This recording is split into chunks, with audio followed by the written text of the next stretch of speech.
In today's video, I'm going to teach you how to remove location targeting in Google Ads. Whether you're adjusting your advertising strategy or refocusing your target audience, understanding how to manage location settings is crucial.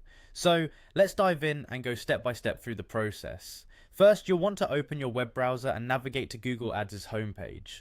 This is the starting point for accessing your ad campaigns and making the necessary adjustments. Once there, you'll see the Sign In button prominently displayed. Click on Sign In, which will prompt you to enter your login credentials.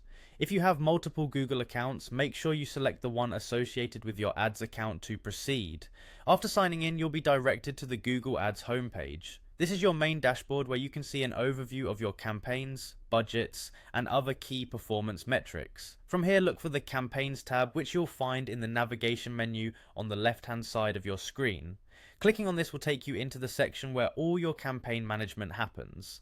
Once inside the campaign section, navigate to the Assets tab. It's important to be familiar with this section as it houses all the components that can be associated with your ads, from images to more intricate settings such as location targeting. Next, within the assets, find and click on the location option. This is where you control the geographical parameters of your advertising campaigns. Once you are in the location settings, you might see various regions already selected or targeted areas that your ads are currently focused on. From here, you have the flexibility to modify or remove these settings according to your new advertising needs.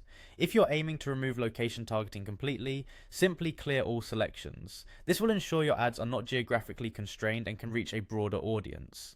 Keep in mind that location settings play a vital role in tailored advertising. By targeting specific geographic areas, businesses can reach more relevant audiences. However, there are times when a broader scope or no location constraint at all might better serve your campaign objectives. Adjusting these settings regularly and strategically is key to optimizing your ad performance. Finally, remember to save any changes you've made. Confirm by reviewing the summary of your updates to ensure everything looks correct. After saving, you can monitor your ads performance over the coming weeks to gauge the impact of these changes. And that's it. You've successfully learned how to remove location targeting in Google Ads. Keep practicing and adjusting to refine your skills in digital advertising. If you have any more questions or topics you'd like us to cover, feel free to drop them in the comments below. Thanks for watching and see you in the next tutorial.